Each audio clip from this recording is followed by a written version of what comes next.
Okay, it's going to be a review of AEW's Grand Slam 2024, the Dynamite portion only.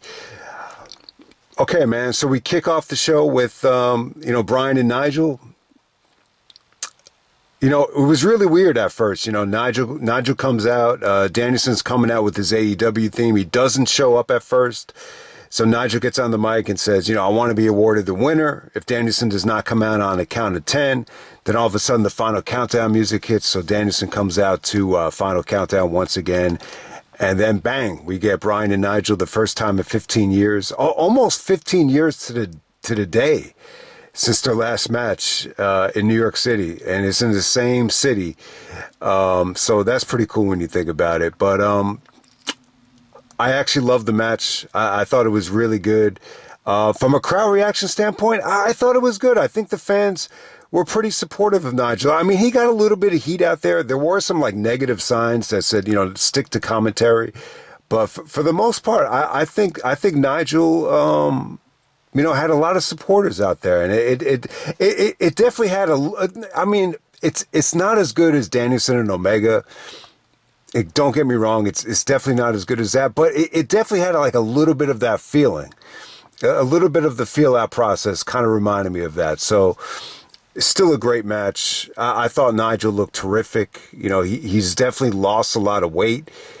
He just looks very, very slender and slim out there. But, yeah, on commentary, they said he still looks good considering he's been out of the ring for that long. He's kept himself in good shape.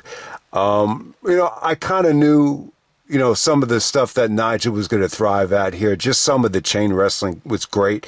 Some of the, the counters to the wrist locks and to the key locks. I thought, some of the little stuff just came off great. Nigel's lariats were straight on the money. I thought the lariats were beautifully executed. Danielson's selling of those, came off great. The mule kick counter into the, it ended up with Nigel doing a bridge on the top of the turnbuckle. I thought that whole sequence, came off great. Nigel actually did get some "You Still Got a Chance," but he did get a little bit of heat. I think, some of his promos, just definitely generated some heat, especially on the go home show with some people. But Danielson was clearly the more over guy.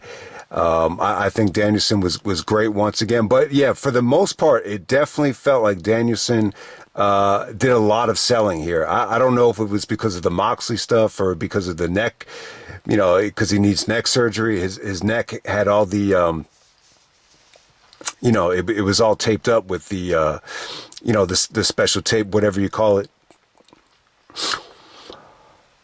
But for the most part, man, yeah, man, I think it was pretty damn. I definitely think it delivered. The ending actually comes when Nigel hits the lariat, but he leaves his arm exposed for the label lock, and right before Nigel taps, he actually says thank you.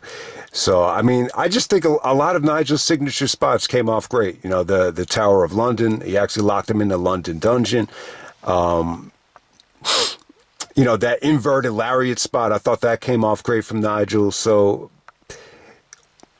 It's one of those matches where you want it to be the best thing ever, and I'm not going to say it was anywhere near one of the best Bryan and Nigel matches, but it probably wasn't the worst. It definitely had a unique feeling to it, and I would definitely say it felt like one of their biggest matches, and I definitely think it delivered, man. My only gripe with it is, this is how I wish it would have played out. I wish Christian would have, tried to cash in, and then I would have hoped that Nigel actually saved Danielson from losing the belt and actually, had a babyface turn and, saved Danielson. I thought that would have been a really cool way to book that. But ultimately, Kip Sabian stops Christian from cashing in. I wish he would have got a little bit of an aftermath here. That's my only regret. But I was really happy with the match. I think it went better than expected. Thumbs up to Nigel. It kind of had a feeling like this is going to be it for Nigel. But, I love Nigel as a commentator. And looking forward to more great stuff from him. And, Danielson will be going on to Wrestle Dream to take on John Moxley. But we'll get into that a little bit later. All right, so what else was on the show? We have Roderick Strong taking on Hook for the FTW title.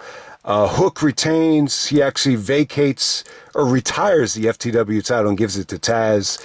They're in Queens. I think the first time Taz ever presented the ECW title was in '98 at the Queens Lodge. So I think that's why he did it. Taz was actually crying and tearing up. And this was a pretty surprising match. I mean, you actually got a code of honor between Roderick and the Kingdom with Hook, and it was, they didn't even attack him. It was pretty damn cool. The problem with the match, though, it felt like the commercial break was longer than the actual, what actual footage was shown from the match. But hey, while this lasted, I thought it was good. You had some good hardcore stuff going on here. A little bit of interference from everybody, but ultimately Hook actually makes Roderick, tap out here. But it was dope, man. It was pretty good stuff. All right, next up you had the Young Bucks taking on Will Ospreay and Kyle Fletcher. You had Don Callis out there on commentary. Definitely the match of the night. This is the best Young Bucks match I think we've seen in a really long time. You've seen in ages. My complaint with the last Bucks match from All Out is it just seems like they're on this streak, especially since they've been the EVPs, of the fans just not really being that invested in their matches. But this is a little bit of a different story. But the match against Sting, the Sting match is so well built up. I don't want to say that it's been that long since they've had, such a great match. The Sting match definitely did deliver. I want to shout that out. But yeah, I mean, this is definitely their best work since the Sting match. I mean, this just, went into near fall overkill. But it was good though, man. The Callis stuff is going to irritate some people, but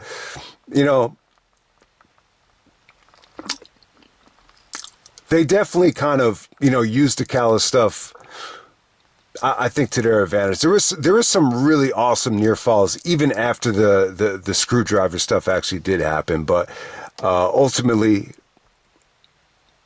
it over-delivered, man. They gave you some great stuff. I mean, so much great stuff to go over. The Bucks really did rock the house here. This was a return to form from them. I got to shout out that double styles clash from Ospreay and Fletcher. That came off great, especially the Ospreay interception. That came off great. There was another Ospreay interception with the Ace Crusher that came off great. Ospreay and Fletcher hit their double team finisher. I can't remember what it's called, but that was a great kick out. The Bucks are just kind of kicking out of everything here. But yeah, the match was pretty damn awesome. I can see people not liking the Callis stuff, but I like the fact that it didn't play directly into the finish though. They kind of gave them a little bit more time before that finish happened, but Kyle Fletcher's kind of left dumbfounded there. They tried to sell in on commentary that Callis kind of ruined the momentum of Ospreay and Fletcher, but it was a pretty damn good tag match. I think Ospreay going up against the Bucks, it felt like a fresh matchup. It felt like a hot matchup, and definitely the match of the night. It did deliver, and arguably the second best match in Grand Slam history. So let's make that point about it.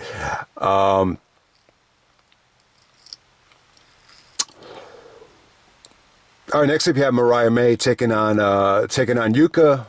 Mariah May retains. I thought it was a solid match. It just felt like the fans just really didn't care here. Some of the matches on the show, the fans, the crowd reaction wise, it wasn't the best, Grand Slam in terms of crowd reaction. They just had a tough time. It's a hell of a matchup, though. I think Mariah and Yuka was fine. I definitely think it was a talented matchup. Short and sweet, fun to watch while it was. Willow comes out in the aftermath. Mina comes out. It's kind of a little bit of a wacky aftermath, but Mariah retains, and we move on from there. Also, you had a great segment on the show with Prince Nana, trying to give an update on Swerve, and then MVP comes out. MVP kind of ruins the party. I got to say this though, MVP's promo was great. The reaction was on the money. He was charismatic. His delivery was awesome. MVP really had Don King vibes. George Washington Duke from Rocky V, you got that type of vibes that he wants to really take over Swerve because he feels like Nana is too much of a clown, too much singing, too much coffee, and not doing his job. And so you have that to deal with. Looks like MVP has a crush on Swerve. So there we go with that. Am I forgetting anything here? All right. So yeah, next up we have the main event. We got Jon Moxley taking on Darby Allin. It was okay. You know, I think the problem with this is I think a lot of the fans still want to cheer Moxley. So, you know, I think that's what some of these Moxley matches have, you know, going against it. I just think the crowd was a little bit dead here. But for the most part, I'll credit Darby. I thought he busted his ass as always. Moxley did some, you know, vicious stuff here, some cool stuff with the ropes. He actually had, like, Darby, you know, leaning up against the ropes, and then he pulled the ropes back, and they ricocheted into Darby's lip, and he started bleeding. I thought that was pretty cool. Once again, they did some awesome stuff with the steel steps. They exposed the mat.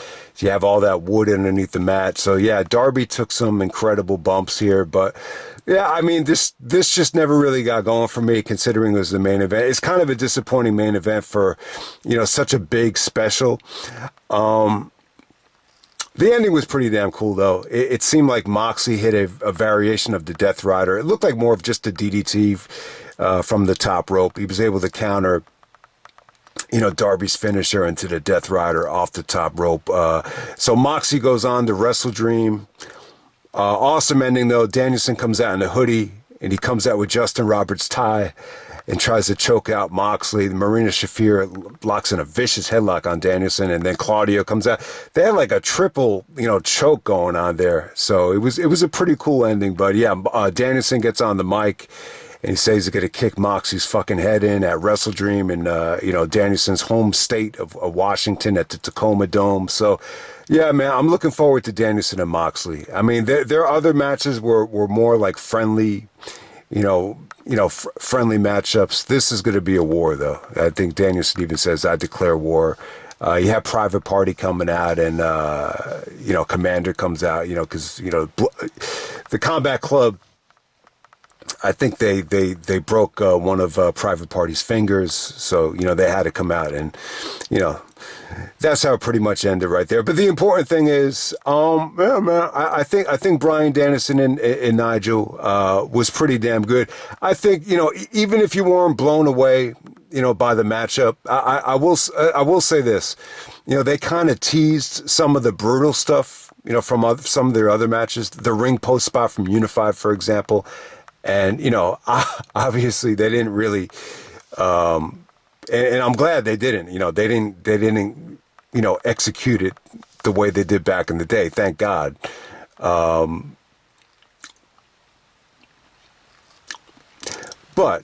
you know, I still think it was a really, really good match, especially for, you know, it's more of a match, you know, for fans that, you know, lived through those days. And I just think it's closure more than anything. It's just closure. You know, I think some people were cool, even if the match wasn't that great, but I still think it was really damn good. And it really is. It just really makes you feel good. Like maybe Nigel could just, you know, commentate in peace, because you've always felt it over the years that, you know, there's just that little bit of a chip on his shoulder. You know, going back to the last of McGuinness, you just knew like something was eating up at Nigel, you know, for years. So hopefully this just kind of closes the book on the great rivalry, and yeah, you could just end it right there. I mean, yeah, this you know, they're both winding down, Nigel and Bryan. It's probably Nigel's last match. It was probably going to end up being one of Bryan's last matches. So I just think it's really a good match just for everybody, you know, that lived through those times. You know, is the younger generation or the younger fan base that, you know, didn't get to see Nigel, are they going to be blown away by it? I don't know. I mean, if you're one of those guys out there that totally, you know, missed out on seeing any of the greatness of McGuinness, you know, let me know what you thought of it. I'd be really curious to know. If you're just like seeing Nigel for the first time, it'd be really interesting, even for everyone else, just to see what you thought of it. I mean, that would be pretty cool. But if you lived through these matches and bought the DVDs 10, 15 years ago, I don't see how you could be disappointed with it. I thought it was pretty damn cool. It was 20 minutes of just, you know, just quality wrestling between two, you know, masters out there. So let me just end it right there. That's Grand Slam 2024, and I'm out. All right.